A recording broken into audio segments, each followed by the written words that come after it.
ಮಾವು ಬೆಲೆ ತೀವ್ರ ಕುಸಿತದಿಂದ ಆಘಾತ. ಮಾವು ವ್ಯಾಪಾರಿ ಹೃದಯಾಘಾತದಿಂದ ಸಾವನ್ನಪ್ಪಿರ್ತಕ್ಕಂಥ ಘಟನೆ ಕೋಲಾರ ಜಿಲ್ಲೆ ಶ್ರೀನಿವಾಸಪುರದಲ್ಲಿ ನಡೆದಿದೆ.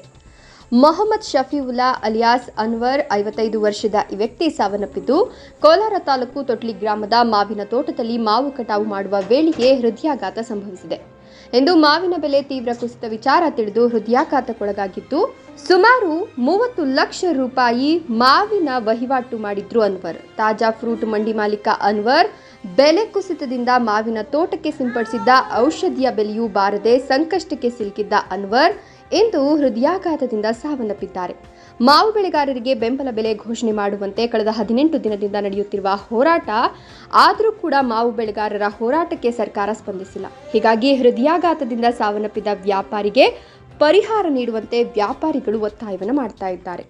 ನಾವು ಅನೀಸ್ ಅಹಮದ್ ಅಂತ ಟಿಎಕೆ ಫ್ರೂಟ್ಸ್ ಕಾರ್ಯದರ್ಶಿ, ನಮ್ಮ ಮ್ಯಾಂಗೋ ಅಸೋಸಿಯೇಷನ್ ಅವ್ರದ್ದು, ಮಂಡಿ ಅವ್ರದ್ದು, ಮತ್ತು ಇವರು ನಮಗೆ ಚಿಕ್ಕಪ್ಪ ಆಗಬೇಕು. ಟಿ ಮೊಹಮ್ಮದ್ ಶಫೀವುಲ್ಲಾ ಅಲಿಯಾಸ್ ಅವರು ಟಿ ಅನ್ವರ್ ಅಂತಾರೆ, ಹಣ್ಣು ಅಂತಾರೆ. ಇದು ಭಾಳ ದುಃಖದ ಪರಿಸ್ಥಿತಿ ಇದೆ, ವಿಷಾನಿದೆ. ಅಷ್ಟೇನು ವಯಸ್ಸೂ ಇಲ್ಲ. ಲೆಕ್ಕದಲ್ಲಿ ನೋಡಿದ್ರೆ ಇದು ಮಾವಿನಕಾಯಿ ಈ ಸಲ ವ್ಯಾಪಾರದ್ದು ಫಲಿತಾಂಶ ಅಂತ ನಾನು ಹೇಳ್ತೀನಿ.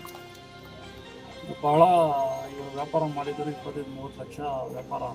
ತೊಟ್ಲಿ ಹತ್ರ, ತೊಟ್ಲಿ ಸೀನಪ್ಪದ್ದು, ನಾಗರಾಜ್ದು ಮತ್ತು ರೋಜಪಲ್ಲಿ ಹತ್ರ ಸ್ವಲ್ಪ ಜನ ಮಾಡಿದರು. ರೈತರದ್ದು ಯಾರ್ದೆಲ್ಲ ಇಲ್ಲಿ ವ್ಯಾಪಾರ ಮಾಡಿದರು. ಎಲ್ಲ ಸಲ ಮಾಡಿದಂಗೆ ಈ ಸಲನೂ ಮಾಡಿದರು. ಇವ್ರದ್ದು ಬ್ಯಾಡ್ ಲಕ್, ಈ ಸಲ ಔಷಧ ಹೊಡೆದಿರೋದು, ಇದು ಮಾಡಿರೋದೇ ಹಣ ಬರೋದಿಲ್ಲ ಅಂತ ಇದಿತ್ತು. ನಮಗೂ ಭಾಳ ಹೇಳಿದ್ರು, ನಮಗೂ ಒಂದು ಇರ್ತದೆ, ನಮಗೇನು ಸಪ್ಲೈ ಮಾಡ್ತಾಯಿದ್ರು. ಫ್ಯಾಕ್ಟ್ರಿದು ಮಾವಿನಕಾಯಿ ಇವ್ರು ನಮಗೆ ಸಪ್ಲೈ ಮಾಡ್ತಾರೆ. ನಮಗೆ ಚಿಕ್ಕಪ್ಪನೂ ಆಗ್ತದೆ. ಇದು ಎಷ್ಟು ದುಃಖ ಇದೆ ಅಂದರೆ ಹೇಳೋಕ್ಕಾಗಲ್ಲ. ಇವ್ರಿಗೆ 3 ಜನ ಹೆಣ್ಮಕ್ಳು, ಇವರೊಬ್ಬರು ಅಳಿಯ ಅವರು, ಮತ್ತು ಒಬ್ಬರು ಬೆಂಗಳೂರಿನಲ್ಲಿದ್ದಾರೆ, ಇನ್ನೊಬ್ಬರು ಜಿದ್ದಾನಲ್ಲಿದ್ದಾರೆ. ಸೌದಿ ಬರ್ತಾರೆ. ಇಲ್ಲದ್ರೆ ಹೆಣ್ಮಕ್ಳಿಲ್ಲ. ಇವತ್ತು ನಾವು ನಾಳೆನೇ ಇವತ್ತು ಮಾಡಬೇಕಾಗಿತ್ತು. ಅವರು ಹುಡುಗಿ ಬರಬೇಕಂತ ನಾಳೆ ದಾನ ಮಾಡ್ತಾಯಿದ್ದೀವಿ. ಈ ಸರ್ಕಾರ ಇದಕ್ಕೆ ಗಮನ ತೊಗೊಳ್ಬೇಕಾಗಿತ್ತು. ಮುಂದೆನೇ ತೊಗೊಂಡ್ಬಿಟ್ಟಿದ್ರೆ ಇವತ್ತು ತಗೊಂಡಿದ್ದು ಇದು ಇನ್ನೂ ಒಂದು 15 ದಿವಸ ಮುಂದೆ ಎಲ್ಲ ರೈತರದ್ದು ಇದು ನೋಡಿ, ವ್ಯಾಪಾರಸ್ಥರು ಆಹ್ವಾನಗಳು ಯಾವ ಥರ ಇದ್ದೆ ನೋಡಿಕೊಂಡು ಮುಂದೆ ತೊಗೊಂಡಿದ್ರು ಸ್ವಲ್ಪ ಒಳ್ಳೆಯದಾಗ್ತಾಯಿತ್ತು. ನಾವೆಲ್ಲ ಇದಕ್ಕೆ ಸೇರಿ ಏನು ಹೋರಾಟ ಮಾಡಿದ್ದೀವಿ, ಇದಕ್ಕೆ ಇದ್ರ ಮತ್ತೆ ಇಂಥದ್ದು ಆಗುತ್ತೋ ಆಗಬಾರ್ದು. ಬೇರೆಯವ್ರಿಗೂ ಆ ಥರ ಆಗಬಾರ್ದು. ಇದಕ್ಕೆ ತಿಳಿಸ್ಬೇಕು ನೀವು ಎಲ್ಲಕ್ಕೆ. ಅದು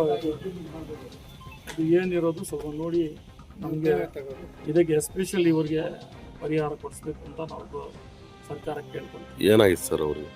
ಅವ್ರಿಗೆ ಹಾರ್ಟ್ ಅಟ್ಯಾಕ್ ಆಗಿರೋದು ಅಂತ ಹೇಳ್ತಾರೆ. ಅಲ್ಲಿ ತೋಟದಲ್ಲೇ ಆಗಿಬಿಟ್ಟಿರೋದು. ಒಂದು ಗಾಡಿ ಕಳಿಸಿದ್ದಾರೆ, ಇನ್ನೊಂದು ಗಾಡಿ ಕಳಿಸೋವರೆಗೂ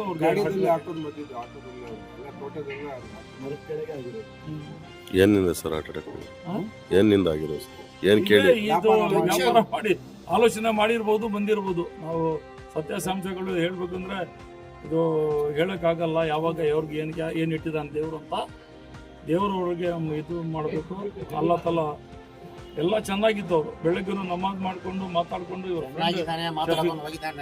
ಅಲ್ಲಿ ಹೋಗ್ಬಿಟ್ಟು ತೋಟದಲ್ಲಿ ಏನೋ ಆಲೋಚನೆ ಮಾಡಿಬಿಟ್ಟು ಆಗಿರ್ಬೋದು ಹಾರ್ಟ್ ಅಟ್ಯಾಕ್ ಆಗಿರೋದು. ಇದಕ್ಕೆ ಅದಕ್ಕೆ ಅಂತಲ್ಲ, ಒಂದು ಲೆಕ್ಕದಲ್ಲಿ ನಾವು ನೋಡ್ಕೊಳ್ತಾ ಇರೋದು ಪರಿಸ್ಥಿತಿ ನೋಡ್ಕೊಂಡು ಈ ತರ ಆಗಿರ್ಬೋದು ಅಂತ. ಅಂದ್ರೆ ನಾವು ಅನ್ಕೊಂತೀವಿ ಅದೇ ತರ, ಅದಕ್ಕೋಸ್ಕರ ಆಗಿರೋದು. ಸ್ವಲ್ಪ ಕಡಿಮೆ ಹಾರ್ಟ್ ಇದೆ ಅಲ್ಲ, ಚಿಕ್ಕ ಹಾರ್ಟ್ಗಳಿಗೆಲ್ಲ ಇವರು ಒಬ್ಬರದೆಲ್ಲ ಎಲ್ಲ ರೈತರಿಗೂ ಎಲ್ಲ ಈ ಸಲ ನ್ಯೂ ವ್ಯಾಪಾರ ಮಾಡಿರೋದು, ಓಲ್ಡ್ ವ್ಯಾಪಾರ. ಇವರು ಓಲ್ಡೆಸ್ಟ್ ಮಂಡಿ ಇವ್ರದ್ದು, ಮುಂದೆನಿಂದ ಇರೋದು 40-50 ಇಯರ್ಸ್ ವ್ಯಾಪಾರ. ಅಂಥವ್ರಿಗೆ ಈ ಥರ ಆಗಿದೆ ಅಂದರೆ ಮುಂದೆ ಬೇರೆಯವ್ರಿಗೆ ಏನಾಗುತ್ತೆ, ಅದು ಆಗಬಾರ್ದು, ಎಲ್ಲರಿಗೂ ಏನಾಗಬಾರ್ದು ಅಂತ ಸ್ವಲ್ಪ. ಸರ್ ಮಂಡಿ ಹೆಸರು ಏನು ಸರ್? ಮಂಡಿ ಹೆಸರು ಅವ್ರ ಹೆಸರು ಆಜ್ ಮ್ಯಾಂಗೋ ಮಂಡಿ. T Mohammed Shafiulla alias T Anwar ಹಣ್ಣು ಅಂತ.